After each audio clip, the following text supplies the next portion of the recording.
Hello, Wolf Pups. It's your host, Ray Diaz, and welcome back to Ddlc Literature Club. But before we continue, I know it's been a while, but this has been in my folders for a while. A new one just popped up on our last episode, I think. I just now noticed it anyway.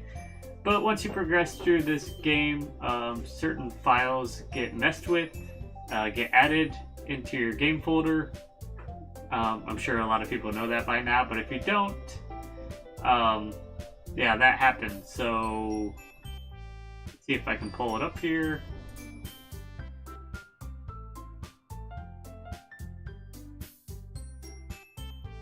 Yep, there we go. This is the newest one I got. I hate this. I can't do anything. Nothing. No matter how many times you play, it's all the same. It'd be really easy to kill myself right now, but that would mean I don't get to talk to you anymore. All I want is for you to hate them. Why is that so hard? I believe I know who this is, but we're not going to get into any spoilers through that right now. That was the newest file that was put into my game folder. And then we also have this one. There's little devil inside of us, all of us.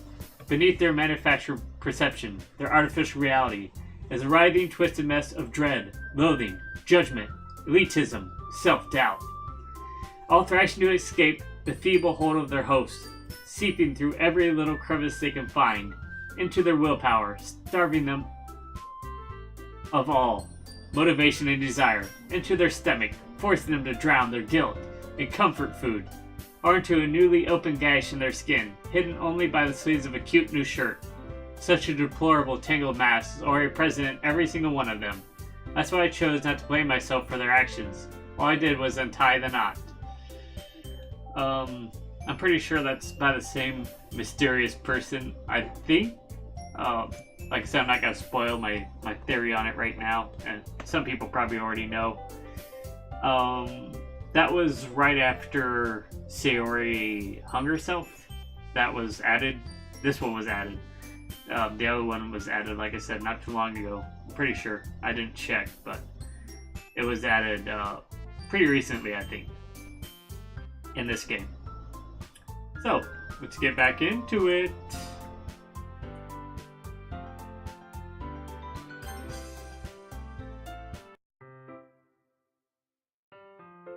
Wow, it's not all messed up right now. That's weird. That's a glitch because it was all messed up. Had like the black background to the word. That's weird. That doesn't make her sound so sadistic. But because the world is full of horrible people, we're all worthless anyway. Then suddenly, I'm rambling, aren't I? Not again. I'm sorry. Hey, don't apologize. I haven't lost interest or anything. Well, guess it's alright then. But I feel like I should let you know that I have this problem. When I let things like books and writing fill my thoughts, my whole body gets incredibly... You can't go back. I always want to know what that says. Like, I just want to like freeze frame and like figure out what was said there. I saw some symbols near the bottom though, so I'm pretty sure it trails off. I kind of forget to pay attention to other people, so I'm sorry if I end up saying something strange, like right now. But please stop me if I start talking too much. I really don't think you need to worry. That just means you're passionate about reading. The least I can do is listen. It's a literature club after all.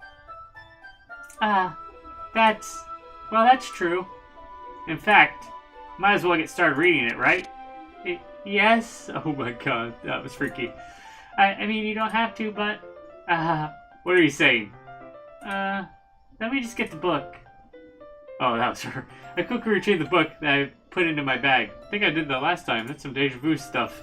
Alright, it's fine if I sit here, right? I slipped into the seat next to Yuri's. Yeah. Are you sure? You seem a little apprehensive. I'm sorry. It's not that I don't want you to. It's just something I'm not very used to. That is, reading in company with someone. I see. Well, just tell me if I end up distracting you or anything. Alright. Open the book and start the prologue. I soon understand what Yuri means about reading in company. It's as if I can feel her presence over my shoulder as I read. It's not particularly a bad thing. Maybe a little distracting, but the feeling is somewhat comforting. Yuri's in the corner of my eye. I realize that she's not actually looking at her own book. I glance over. Looks like she's reading from my book instead. Sorry. I was just bathing in the... Oh my god, I probably don't even want to know what she just said. Yuri, you really apologize a lot, don't you? I do? I don't really mean to. Sorry. I mean... Hahaha. Here, this should work, right? I slide my desk until it's up against Yuri's and hold my book more between the two of them. I suppose so. Yuri timidly closes her own copy. Once we each lean in a little bit, our shoulders are almost touching. It feels like my left arm is in the way, so I use my right hand to hold the book open. I guess it makes it kind of difficult to turn the page. Here. We're doing it again. All is right in the world. Yuri takes her left arm and holds the left side of the book between her thumb and forefinger. I probably should have chosen Natsuki and saw her side, but just Natsuki, you know. Do the same thing with my right arm on the right side of the book. That way I turn a page and Yuri slides it under her thumb after it flips to her side. But in holding it like this, we're holding it even closer together than before. It's actually kind of distracting me. It's as if I feel the warmth of Yuri's face as she's in the corner of my vision. Are you ready? You ready to get mind blown? To turn the page? Sorry. Think I got a bit distracted for a second, like something was gonna happen. I glance over at Yuri's face again and our eyes meet. I don't know how I'll be able to keep up with her. That's okay. You're not as used to reading, right? I don't mind being patient if it takes you a bit longer. I know you were with Natsuki trying to read Parfait Girls, and that's like low-level stuff. It's probably the least I can do, since you've been so patient with me. Yeah, thanks. We continue reading. Yuri no longer asks me if I'm ready to turn the page. It's like some deja vu stuff, like all over again. I wonder if I'm gonna break out the chocolates, but they're no longer contraband because Sayori's not here. Hey Yuri, this might be a silly thought, but the main character kind of reminds you of you a little bit. Eh? No, I don't relate to the character at all. Definitely not. Really? You seem kind of psychotic right now. I was just thinking the way she second guesses things she says and all that. That's what you were talking about? Sorry, I thought you meant something else about her. Something else? Never mind. We didn't even get that far yet, so I don't know why that came into my head. Yuri, are you feeling alright? Eh? Yuri's been a little fidgety ever since we started reading. You can rest if you're feeling sick or something. Your breathing is a little... My breathing? Yuri puts her hand on her chest as if to feel her heartbeat. I didn't even notice. Anyway, I'm fine. I just need some water. Alright, don't push yourself. Yuri stands up and practically rushes out of the classroom. What on earth was that about? I don't remember that last time. Raytheus, did something happen just now? Eh? I have no idea. Yuri's acting a little strange, I guess. So you don't know anything. Sorry, I can't say I do. Are you worried about her? Oh, no, not really. I was just making sure that I didn't do anything to her.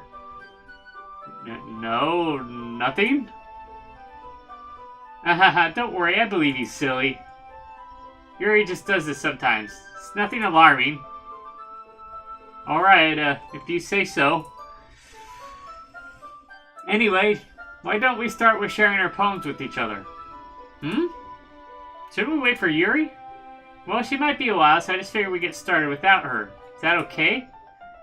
Yeah, I was just asking. I stand up. I make a mental note of where I left off in the book and slip back into my bag. I guess it's Monica, because you know I hate Natsuki. Hi again, Raytheus. How's the writing going? Alright, I guess. I'll take that. As long as that's not going bad, I'm happy that you're playing yourself. Maybe soon you'll come up with a masterpiece. I wouldn't count on that. You never know. Want to share what you wrote for today? Sure. Here you go. Give my poem to Monica. Alright. Great job, Raytheus. I was going, oh, in my head while reading it. It's really metaphorical. Not sure why, but I didn't expect you to go for something so deep. Guess I underestimated you. It's easiest for me to keep everyone's expectations low. That way, it always counts when I put in some effort. Hahaha, it's not very fair. Well, I guess it worked anyway. You know what? Yuri likes this kind of writing, right? Writing that's full of imagery and symbolism. Sometimes, I feel like Yuri's mind is just totally detached from reality. I don't mean that like it's a bad thing, though. But sometimes I get the impression that she's just totally given up on people. She spends so much time in her own head. That's probably a much more interesting place for her. That's why she gets so happy when you treat her with a lot of kindness. I don't think she's used to being indulged like that. She must be really starved for social interaction, so don't blame her for coming on a little strongly. Like earlier. I think if she gets too stimulated, she ends up withdrawing and looking for alone time. Suddenly, the door opens. Yuri! I'm back. Did I miss anything? Not really. Well, we all started sharing our poems with each other. Eh? Already? I'm sorry for being late. No need to apologize. We still have plenty of time, so I'm more than glad that you took all the time you needed. Alright. Thanks, Monica. I suppose I should go get my own poem now. But anyway, you want to read my poem now? I like the way this one turned out, so I hope you do too. Save me. The colors they won't. Bright. Oh, this isn't a poem, Monica. Yeah, this is different, I think, than the one before. It's more expressive and illegible than the last time. But it's supposed to be like the last one. Cacophony of meaningless noise. The noise that won't stop. Sine, cosine, tangent. Like playing a knife on a breathing rib cage of meaningless. Delete her.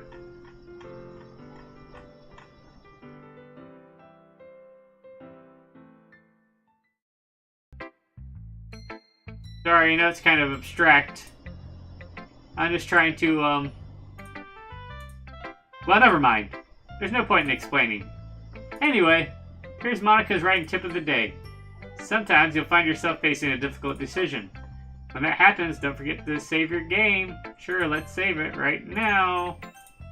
Because you're freaking me out.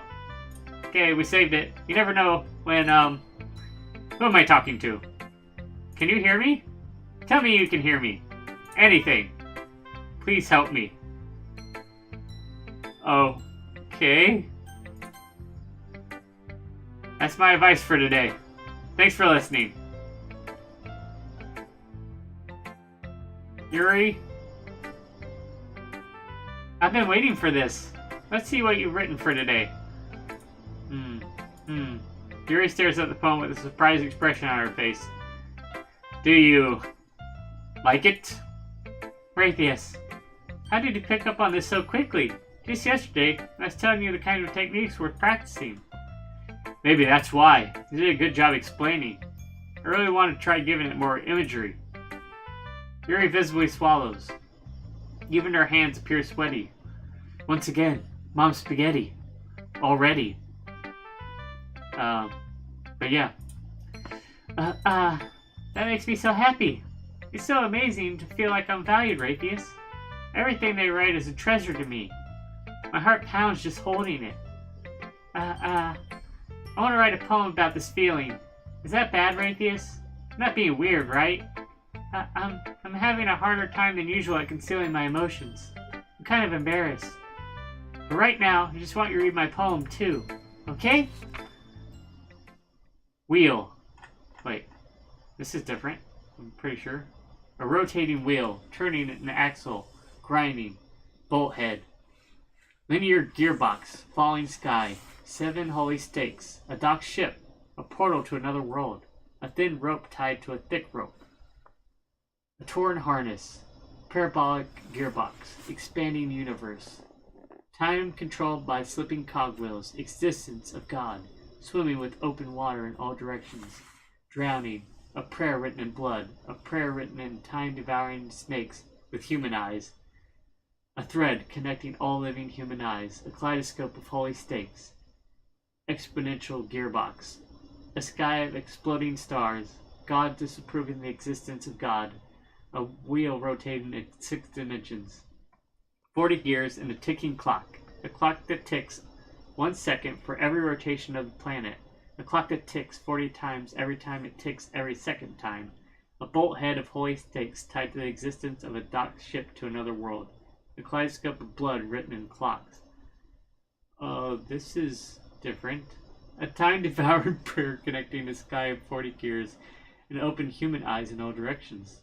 Breathing gearbox, breathing bolt head, breathing ship, breathing portal, breathing snakes, breathing God, breathing blood, breathing holy stakes, breathing human eyes, breathing time, breathing prayer, breathing sky, breathing wheel.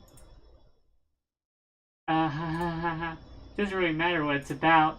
My mind has been a little hyperactive lately, so I had to take it out on your pen. Wow, that's different, Yuri. A little different.